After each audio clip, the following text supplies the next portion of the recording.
2 Kings 17. Hoshea, last king of Israel.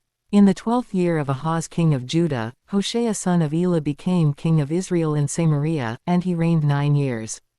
He did evil in the eyes of the Lord, but not like the kings of Israel who preceded him. Shalmaneser king of Assyria came up to attack Hoshea, who had been Shalmaneser's vassal and had paid him tribute. But the king of Assyria discovered that Hoshea was a traitor, for he had sent envoys to So king of Egypt, and he no longer paid tribute to the king of Assyria, as he had done year by year. Therefore Shalmaneser seized him and put him in prison. The king of Assyria invaded the entire land, marched against Samaria and laid siege to it for 3 years. In the 9th year of Hoshea, the king of Assyria captured Samaria and deported the Israelites to Assyria. He settled them in Hala, in Gozan on the Habor River and in the towns of the Medes. Israel exiled because of sin. All this took place because the Israelites had sinned against the Lord their God, who had brought them up out of Egypt from under the power of Pharaoh king of Egypt. They worshipped other gods and followed the practices of the nations the Lord had driven out before them, as well as the practices that the kings of Israel had introduced.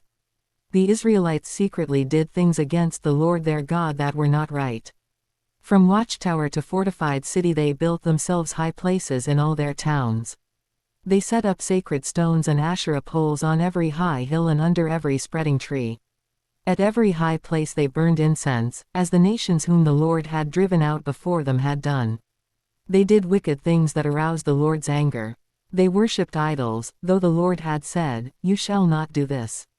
The Lord warned Israel and Judah through all his prophets and seers, "Turn from your evil ways. Observe my commands and decrees, in accordance with the entire law that I commanded your ancestors to obey and that I delivered to you through my servants the prophets." But they would not listen and were as stiff-necked as their ancestors, who did not trust in the Lord their God. They rejected his decrees and the covenant he had made with their ancestors and the statutes he had warned them to keep. They followed worthless idols and themselves became worthless. They imitated the nations around them although the Lord had ordered them, "Do not do as they do." They forsook all the commands of the Lord their God and made for themselves 2 idols cast in the shape of calves, and an Asherah pole. They bowed down to all the starry hosts, and they worshipped Baal. They sacrificed their sons and daughters in the fire. They practiced divination and sought omens and sold themselves to do evil in the eyes of the Lord, arousing his anger. So the Lord was very angry with Israel and removed them from his presence. Only the tribe of Judah was left, and even Judah did not keep the commands of the Lord their God. They followed the practices Israel had introduced. Therefore the Lord rejected all the people of Israel, he afflicted them and gave them into the hands of plunderers, until he thrust them from his presence. When he tore Israel away from the house of David, they made Jeroboam son of Nebat their king. Jeroboam enticed Israel away from following the Lord and caused them to commit a great sin. The Israelites persisted in all the sins of Jeroboam and did not turn away from them until the Lord removed them from his presence, as he had warned through all his servants the prophets. So the people of Israel were taken from their homeland into exile in Assyria, and they are still there. Samaria resettled. The king of Assyria brought people from Babylon, Cutha, Ava, Hamath and Sepharvaim and settled them in the towns of Samaria to replace the Israelites. They took over Samaria and lived in its towns. When they first lived there, they did not worship the Lord, so he sent lions among them and they killed some of the people. It was reported to the king of Assyria, "The people you deported and resettled in the towns of Samaria do not know what the God of that country requires. He has sent lions among them, which are killing them off, because the people do not know what he requires." Then the king of Assyria gave this order, "Have one of the priests you took captive from Samaria go back to live there and teach the people what the God of the land requires." So one of the priests who had been exiled from Samaria came to live in Bethel and taught them how to worship the Lord. Nevertheless, each national group made its own gods in the several towns where they settled, and set them up in the shrines the people of Samaria had made at the high places.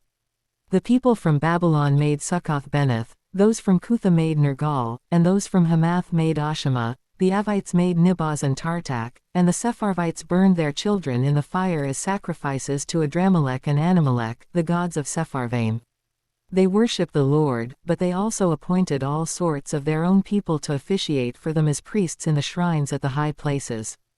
They worship the Lord, but they also served their own gods in accordance with the customs of the nations from which they had been brought. To this day they persist in their former practices.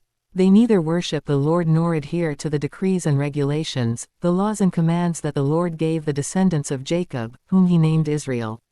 When the Lord made a covenant with the Israelites, he commanded them, "Do not worship any other gods or bow down to them, serve them or sacrifice to them.